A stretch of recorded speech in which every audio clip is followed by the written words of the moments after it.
కలుగుతుంది అంటే ఆత్మ సంబంధం చెప్తున్నాను. ఏ ఫలం కలుగుతుంది అంటే కలవరి కొండ మీద కార్చినటువంటి రక్తము, నీ కొరకు, నీ కుటుంబం కొరకు, నీ పిల్లల కొరకు కార్చినటువంటి ఆ రక్తము ద్వారా మనకు ఫలం దొరుకుతుంది. ఎందుకంటే మనం చేస్తున్నటువంటి అతిక్రమము, మనం చేస్తున్నటువంటి పాపము, మన పిల్లలు చేస్తున్నటువంటి ఆ పాపము ఆయన మీద వేసుకుని ఆ భారాన్ని ఆయన మోస్తూ మన కొరకు ప్రాణం పెట్టి నీవు ఒక ఫలము దయచేయాలని నీ కొరకు ఒక ప్రాణం పెట్టినటువంటి దేవుణ్ణి విడిచిపెట్టి కొంతమంది ఇంకా బొమ్మల వైపు చూస్తూ ఉంటున్నారు. నా వల్లనే నీకు ఫలము కలిగి. ఎవరి వల్ల కలుగుతుంది? రక్షణ అనే ఫలము మనకు చదవండి. మొదటి వచ్చిన చదవండి, ముగించేస్తాను. దాంట్లోనే మొదటి వచ్చిన ఇశ్రాయేలు పాపము చేత నువ్వు కూలితివి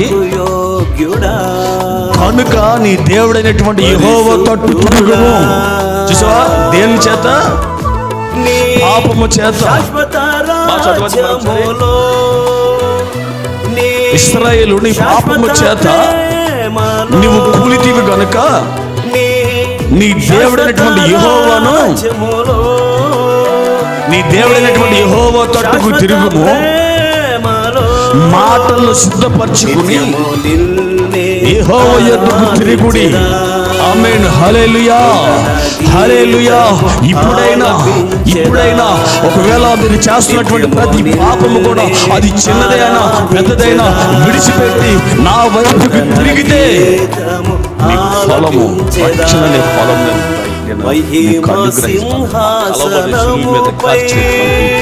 ఫలం మనం పొందుకుంటాం. అదే రక్షణ బాధ్యత. హల్లెలూయా, హల్లెలూయా. ఇశ్రాయేలు ప్రజలే పాపం చేసి దేవునికి విరోధంగా నడుచుకుంటూ ఇష్టం వచ్చినట్లుగా తిరుగుతూ ఉంటుంటే ఆ వాళ్ళతో చెప్పి తిరగండి, నా వల్ల నీకు ఫలం కలుగుతుంది అన్నారు. మరి ఇప్పుడు ఆత్మ సంబంధంగా మనం ఎన్ని సంవత్సరాల నుంచి మందిరానికి వస్తుంటే మనం ఎందుకు ఫలం పొందుకోము? భూఫలమే కావచ్చు, చెప్పండి, భూఫలమే కావచ్చు. భూఫలం దేవుడు మనకిస్తాడు. భూఫలము, గర్భఫలము, తర్వాత ఇంకా పశువులు, మందలు, దుప్పెద్దులు, నీకేది కావాలితే అది ప్రభు నీకు ఇస్తాడు. ఎప్పుడంటే ఇకనైనా ఏదైనా చిన్న చిన్న బొమ్మలతో కానీ, లేకపోతే ఏదన్నా వీటితో ఏదన్నా ఉంటే చిన్న చిన్న తప్పులు పొరపాటు చేస్తే దాన్ని విడిచిపెట్టి దేవుని సన్నిధిలో నువ్వు మనసు పూర్తిగా తిరిగవనుకోండి. ఆత్మ సంబంధమైనటువంటి నువ్వు తిరిగితే ఆ దేవుడు నీ కొరకు కలవరిచిన రక్త కార్చినటువంటి దేవుడు ఏ ఫలం అడుగుతావో ఆ ఫలం దేవునికి దయచేస్తాడు. హల్లెలూయా. సంతోషంగా హల్లెలూయా. ఒకటేంటి చెప్పలు ముగించేస్తాం. ఒకటేంటి చెప్పండి? మళ్ళీ తినటము కట్టుకునేటువంటి వారికి ఫలం ఇస్తాడు. రెండవదిగా తొలి ఫలము దొరికినట్లుగా మీరు నాకు దొరికిరి. మూడవదిగా నా వలనే ఫలము. ఈ అధ్యాయులను మంచిగా